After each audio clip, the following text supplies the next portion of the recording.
Good morning. Oh, it's on. Okay.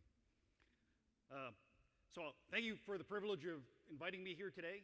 General Bogdan sends his regrets. He's preparing for testimony on the Hill tomorrow, so he's doing all of his practice today. Otherwise, I'm sure he would have come down.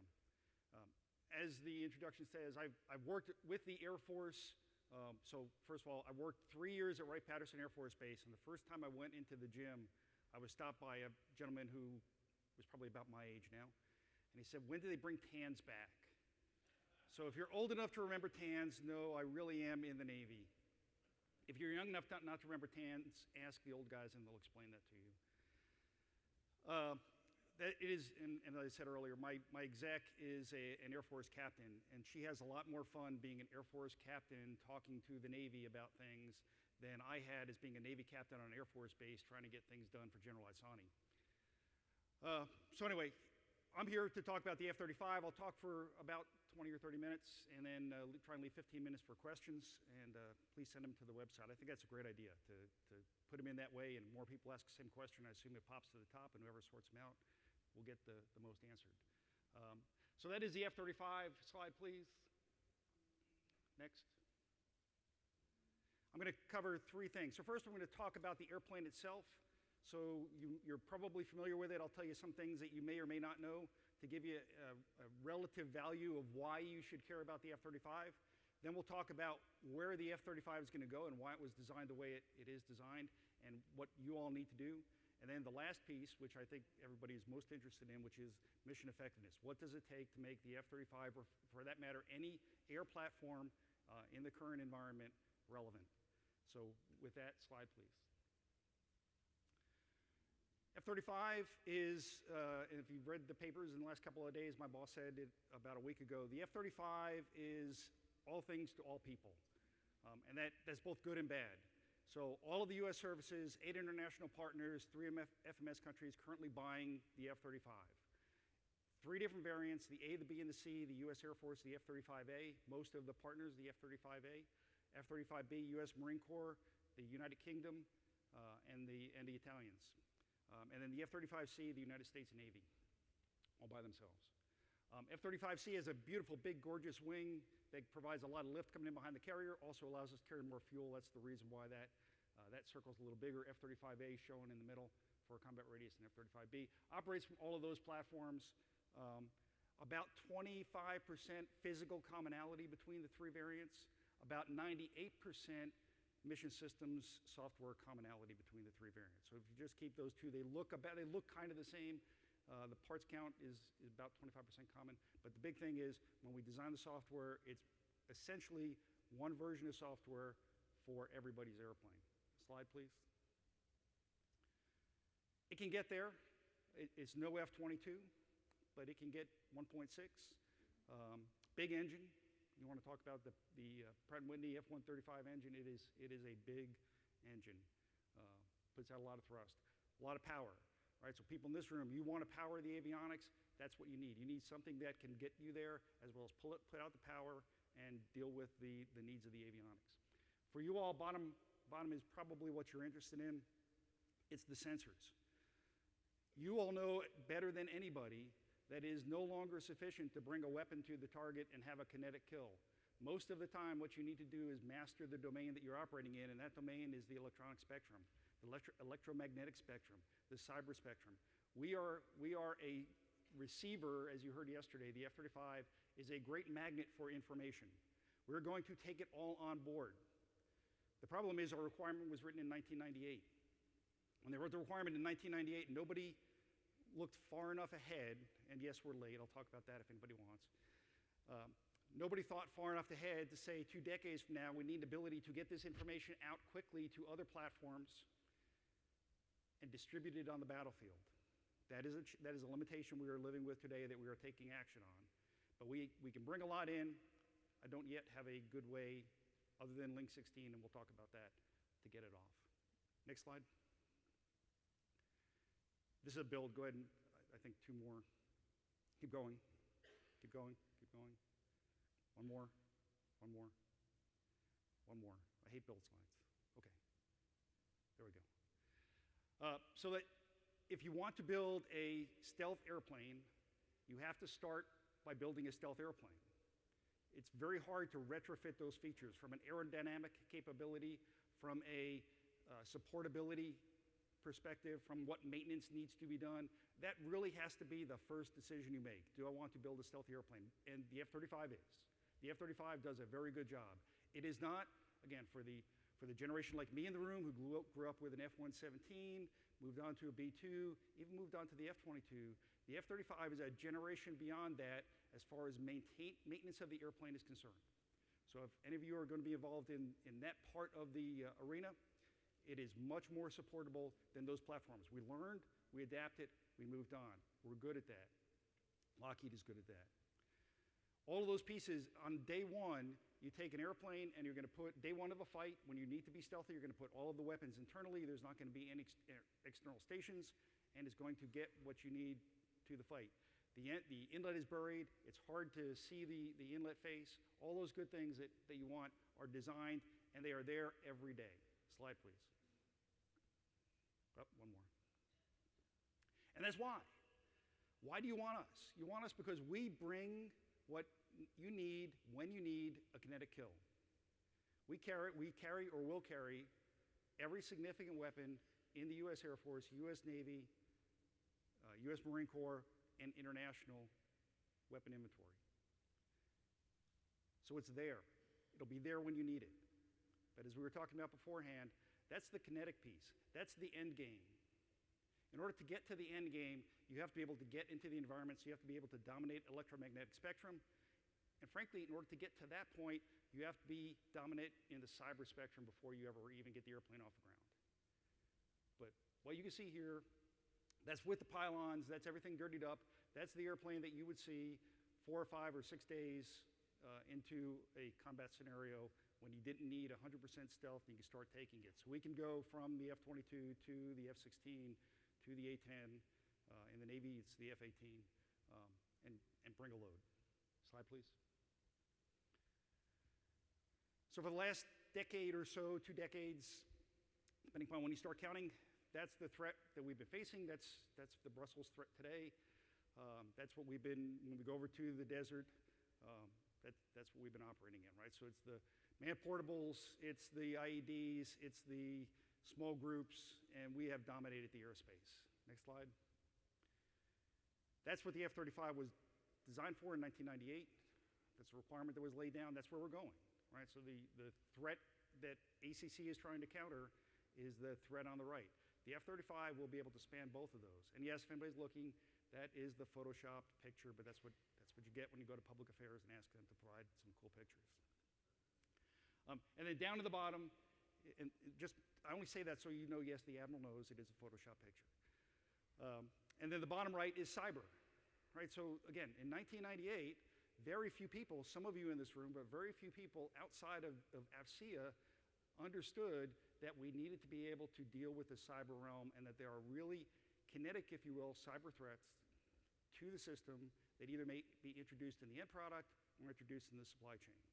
So again, going from low, high threat, no doubt about it, I've been there, high threat, low density to force on force.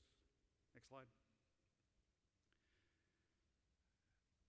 This is another build. They love doing these build slides for me. Thank you, that's it. We've talked about this for years in the Navy and the Air Force, right? The kill chain. If you want to survive to get to the fight, you have to be able to go through all the links of the chain. If I break any link, the chain is no longer good. We all learned that in basic engineering. We're pretty good at understanding how to break this, and the F-35 was designed to break this kill chain. So question, if you want to type it to that thing, is what's the cyber kill chain look like? Right? What's the equivalent in the cyber domain? What do those links say, and how do you go and attack those links? And how is the F-35 trying to defend against anybody either breaking our links, or how are we going to proactively go and attack other people's links? So from the top, avoid detection, that's, again, it's there every day. We built stealth into the airplane. It is there all of the time. Avoid track, avoid shots. Again, signature reduction, that was the key. If they can't track us in order for long enough to get a shot off, that's good. If they do get a shot off, we want to know it, and I'll talk about the sensors we have to do that. And then, again, the question nobody really thought through in 1998 was, once you know that they took a shot on you, how do you get that information off to the next people who have to come down that same route and tell them that there was somebody who took a shot here, so they, if they are not an F-35, that they can be prepared. Break guide, signature reduction, it's always there. Electronic attack, we have the capability, we have a multi-mode radar, and the ability to go ahead and defend ourselves. I always have to say in Navy audiences, I don't think the Air Force audience is quite so concerned, but the Navy audiences, we are not here to replace the Growler. That is not what the purpose of the airplane is. We have electronic attack, very capable, beyond the traditional self-protect, but we do appreciate the fact that other people have dedicated platforms for that that can handle some of the other threats. Survive the hit, vulnerability reduction. Be happy to talk if anybody wants to know about the designs in the airplane. But we're designed, we meet the live fire requirements and all that good stuff. The airplane will come back. The airplane is battlefield supportable. We are building it for the Marine Corps after all. Slide. Are there Marines in the house? Okay, all right, good. I'll tell you about the guy who sanded one a little bit too much the other day. When I'm talking, it's interesting, I was talking to a group of maintainers not too long ago out in San Diego, and the example I used, or the words I used with them is, every day, you would like to fly an airplane every day. Many days, probably not every day, many days you'd like to fly an airplane. Fighter pilots, they only take days off now and again. Every once in a while, you're going to have to use an airplane and deploy it. Very few times in any airplane's life you actually have to go engage in combat. Right? So we design it for that combat. But every day, not just when the pilots are flying it, but every day you're maintaining that airplane. The spectrum of operations is the same. Every once in a while, hopefully we never get to the global war, there are going to be, in the F-35 span between here and 2060, I'm going to go out on a limb and say there is going to be some type of a major conflict that one of our partners flying an F-35 will be involved in. We're certainly going to see limited wars. We're certainly going to be selective strikes. But as you go to the left, every day you need to be operating that airplane in the environment. You need somewhere there will be an F-35 flying in the skies, ensuring that friendlies, whether they're on the ground, whether they're wearing uniforms, or whether they're in the middle of sub-Saharan Africa being abducted by, filling your favorite local terrorist group, an F-35 flying over them can make that person think twice about doing harm to people that we or our allies care about. That's going to be every day. So if you look across that, you say, great, Admiral, that's fine, but we're only worried about the high end. But every day you're giving something away when you operate, and every day people are trying to exploit what you're showing them when you operate. And it's not just the signature, it's the emissions, it's what we're taking in, and every day the fighter pilots are practicing what they need to do and communicate.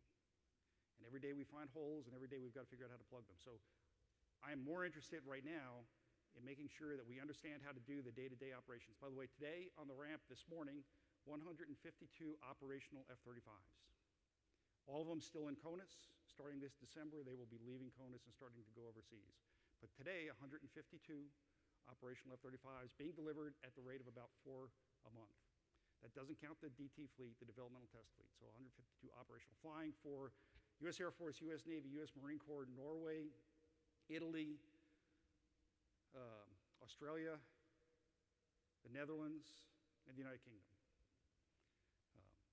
All those pilots, all those airplanes, a lot of them out at Luke, just over the horizon at Luke. Slide, please. All right, next. So hold that one. This is another one. They love to build slides. You would think an admiral could get what he wanted, but he can't. So this is us. This is the F-35. Yesterday you saw a different picture of an F-35 pilot's view. This is the F-35 pilot view operationally. So you all have developed, generations that have preceded you have developed the radar warning receivers. We have them. They're really good. We know where the threat is, and it is a 360 degree full sphere spectrum. Next slide. We have a multifunction array up front, extremely capable. Right? One of the challenges, if it's ever easier to replace if you're replacing a former really capable radar and fighter airplane with one that is only as capable, and it turns out to be an easy job, you're building the wrong thing. It's really hard to build and integrate our radar into our system. But we've got it. It's out there. We know where the threat is. We can put specific beams with the array on specific targets, very capable, and know where they are and keep track of them. Next slide. So we have a electro-optical receiver that will tell us where the launches are coming from. So we can see them, we can track them in the visual spectrum. And again, we gather that information, it's very accurate, and we can warn the pilots, and I've got that information. Admiral, what are you going to do with the information? We'll tell you. Next slide. Or one more. Air-to-air radar is a subset of the array. Next slide, or next build. Defensive infrared search and track. So we have the standard decoys, current generation. Next. Allows us to go do all of this. So on the left-hand side, you can see in the day, we can reduce our emissions, and we can go with the electro-optical trackers. We can make use of our data link to other F-35s. We can make use of Link 16 to keep an F-35 low emissions and still be very, very capable in performing our mission in the environment. As we start to lose, and we can go down to fairly low, we're still talking night vision goggle capability in a really cool helmet, and it is not a $500,000 helmet. I'll explain that one if you want. Somehow on F-35, every question always turns around to cost. So and I know you're going to ask me about them later. Yeah, I know. On the right-hand side, when we want to either look at longer ranges, or when you want to go ahead and deal with night or low visibility, we go back to the more traditional EW spectrum. Next slide. And this is the mother lode. 1998, great sensors, great ideas. Go multispectral. Do not depend solely on the EW environment. We have to figure out how to use IR. We have to figure out how to use visual. Incorporated it, built a great airplane, integrated them. The piece that does the integration is called Fusion. It is a great algorithm. It takes all of this information, brings it together, and identifies what is out there, and identifies it with a very high reliability. It learns. It's very, very good. But I've only got that, and MADL is our data link. It's a proprietary data link. Proprietary meaning in the context of it's only F-35, not necessarily saying industry-wise. Using that for only F-35. MADL only communicates F-35 to F-35. Just like on F-22, iFiddle only communicates F-22 to F-22. There are a lot of companies, probably some of you here, who are working on how do we tie that communication together? How do we do fifth to fifth? How do we do fifth to fourth? How do we do fifth to airborne command and control? We have to figure that piece out. Right now, the solution to that is Link 16. If you're wearing a uniform and you've been dealing with Link 16, we know the limits of that. It's oversubscribed, it's latent, it doesn't do what I want to do, it doesn't have the bandwidth that I want to have, and there are limitations on what I could do internationally. But it's there. We have it on the airplane today. Oops, sorry. We have it on the airplane today. That is our primary means of getting it off. We and you, especially you in industry, you in the Air Force, need to figure out how we're going to take this information and get it off. The main way we're going to get the information that you would like to have to go ahead and change the way that we are going to fight is post-processing. Airplane lands, take the brick out, walk into the building, secure building, plug the brick in, maintenance data gets stripped off, operational data gets stripped off, and they start to post-process it. That is not going to meet the needs of the pilots. When I was flying a Desert Storm, that was fine. Right? The threats were what the threats were. The threats today were likely going to be the same threats we saw tomorrow. They were going to operate the same way. That was fine. The threats today are changing very quickly. They're changing in real time. The airplane has to adapt. The airplane has to communicate how it adapted. So the next flight going out after they land, preferably before they land, will have that information, and those airplanes don't have to learn while they're out there. And yes, this is an Air Force brief, so there is an A-10 on the slide. And if anybody is looking, I know ACC cares about that. I love the A-10. It's a great airplane. Just if you were taking notes, I did say that. Slide, please. So this is the get off the stage, and actually this is the get into the questions, because you really don't want to hear me talk. I know what you want. I know you want to know things. And can I add professor to my list now if you're getting continuing education? Okay, good. It'll look at my resume when I send that out. So we all carry one of these. They're really useful, but they're not useful for what they were designed for. It makes phone calls. Right? How many of us actually use it for making phone calls as a primary purpose? Right, a couple, a handful. Most of us use it for other communication. We use it for texting.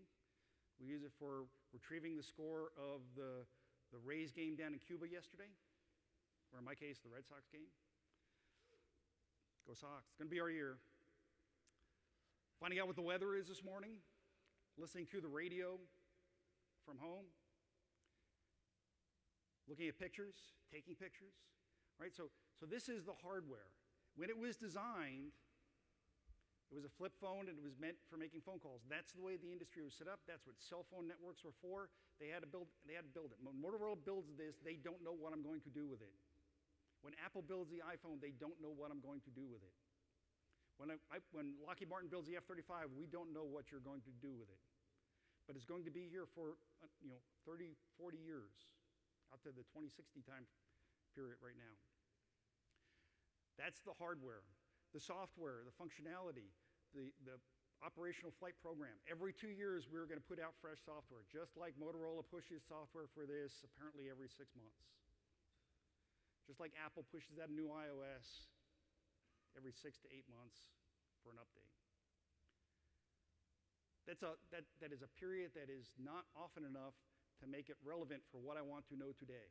The software doesn't help me know what I need to know today unless they built that into the software already, and the software should not limit what I want to do. I do not want software that is built specifically for me to be able to find out the score of the Red Sox game. Because in the winter, that's very boring software. I want software that lets me go back and search for whatever I want to search at that time. We have the hardware, we have the software. Every 2 years, starting in 2020, we're going to be putting out new software.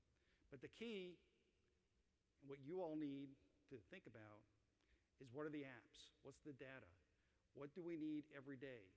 What's the important score to know today? What's the important map I need to download today? Where do I need to know about traffic en route from my hotel to this convention center today? In fact, what do I need to know this morning? Because the traffic this morning is not very interesting this afternoon.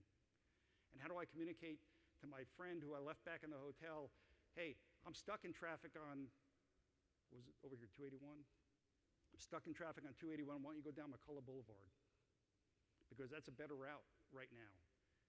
Better if I don't have to say that. I just hit a button, send them a text, say, you better go check your own. So the key is, and it says hours, and frankly, you all know better than most. It's not hours, it's minutes and it's seconds. Right? That information is time relevant and time sensitive and has a half-life that expires very quickly. Building the airplane, it's great. It is a fantastic airplane. 152 of them out there today, pilots flying it, they want to keep flying the F-35. The OFP, I'll talk about today's OFP if you like. The ones coming in the future, they're going to be good, they're going to be relevant, they're going to be delivering the capability that the warfighters need. What you all need to think of is how you're going to use the information, how we're going to take that information, what app do you want, what data do you need, how can we make time-relevant use of that data in all of the spectrums, including cyber, not just on the airplane, but in the supply chain. Mission data is what's going to give us the capability that it will be relevant with 1,763 F-35As in the U.S. Air Force out through 2050. And with that, next slide, I will take your questions. I got about 15 minutes. If there aren't any, that's good too. Thank you, sir. It is our understanding that the F-35 cannot fly without a corresponding maintenance check from the Alice sustainment tool. How was that system software vetted through the cyber information assurance processes for certification? Good question. You can get anything you want in Alice's restaurant. If you haven't listened to that song, there's a lot of ALIS in the ALICE song. The way Alice is components. If you think of it from the flight line, there's a squadron operating unit. It's what people enter data in and out. There's actually laptops, if you will, the PMAs, portable maintenance aids, that get carried out to the airplane to do maintenance. That goes back to the SOU. Everything plugs into the SOU. SOU through a network, multiple SOUs at a base, communicate for each country, has one CPE, central point of entry. Think of it as a big router. So the U.S. has one, happens to be at Eglin Air Force Base. Well, it has one. We have a backup at the second location. But the primary use one is at Eglin Air Force Base. And then the UK will have one, and the Dutch will have one, and the Japanese will have one. And then it goes from there back to the ALOU, Alice Logistics Operational Unit, which is the mainframe. And currently that right now is resident with Lockheed, and we're going to be moving it to a U.S. Air Force Base here in the next couple of years. That functionality, that end-to-end, goes over a lot of commercial networks. So of course we have basic encryption. We do have the Air Force cyber commands come and do red team analysis of that. We have done cyber testing, and the Joint Operational Test Team this month, I think, will do another round of that. They were planning, it's either March or April. They're planning to do another round. So they're looking at the entire spectrum from the portable maintenance aids. For the first time this year, we'll get them on the ALOU and let them see what they can see. So I think the easiest way to answer it is they are basically computers. So we do traditional cyber computer testing against that network, and we do look at network interaction and the vulnerabilities from the information coming in via the partner networks. That's an interesting thing for F-35, right? Because that CPE and that ALOU fill in your the Netherlands, the UK, Italy, Australia. We have to make sure that we don't attract anything from their networks. And they are certainly concerned, trust me, they are as concerned as we are, that something coming out of the ALOU gets pushed to their network, and if it gets contaminated there, it gets pushed down. So there are a lot of data diodes that we're looking at. We're working with the National Security Agency to make sure that we can protect that stream of information. Question. Your program office works to field 3 variants of the F-35, as you mentioned. You can see the engineering for an aircraft that will go to the Navy, Air Force, and Marines, along with key allies. How capable have you been at engineering joint interoperability and coalition compatibility from the start? Okay, how successful is one of those sales words. And I'm not a salesman, nor is my boss. And he usually starts off every presentation by saying, I'm not here to sell you an F-35. We have been moderately successful. So I would say the biggest challenge we have today is the ability to communicate between F-35s that are not of the same nation. So again, go back to 1998. We can talk on radios and those kinds of things, but the MATL link was not designed, and you can all of you in this room are familiar. Everybody can understand. Everybody's got their own encryption scheme, so they can talk to their own networks. MATL has to have a translator between the encryption streams, and we are doing that now. It is rolling out with Block 3F software, but the airplanes that are out there flying have limited capability to talk to each other. It is the vision of the U.S. Marine Corps, for example, that they will, starting with Block 3F software, be able to fly mixed divisions with the UK. The Commandant of the Marine Corps has said that they will operate off of each other's aircraft carriers, so that we will be able to take UK aircraft onto U.S. ships, and U.S. Marine Corps airplanes be capable of operating off the QE class in the UK. So we have to solve that problem. I would say we're moderately successful so far. If you go through a 12-step program, the first step is recognizing you have a problem. We recognize we have a problem. We are through step 3 or 4. Does anybody know what step 12 is? Help somebody else. Yeah, back to 1. Step 12 is help somebody else. We are trying, and many of you may have heard my boss talk about this, we are advising the people who are building the next generation airplanes to think about that up front. Right? Don't wait until you're 20 years in development to think about how you're going to share data. Next question. Given your presentation and the recent articles discussing the issues facing the F-35, can you share your thoughts on how the program plans to overcome the issues of software challenges, flight dynamics, and fielding of aircraft? What do you personally see are the key risks to successfully delivering the weapon system to the warfighter? Okay, so I'll take those in reverse order. The fielding the airplanes. Lockheed Martin knows how to build airplanes. They're very, very good at delivering airplanes. 4 coming off the production line every month. We'll go up to about 10 to 12 a month in 3 years. That production line, if you've been to Fort Worth, if you ever get to see it, it works. So we can get airplanes out of the factory and we can get them on the ramps.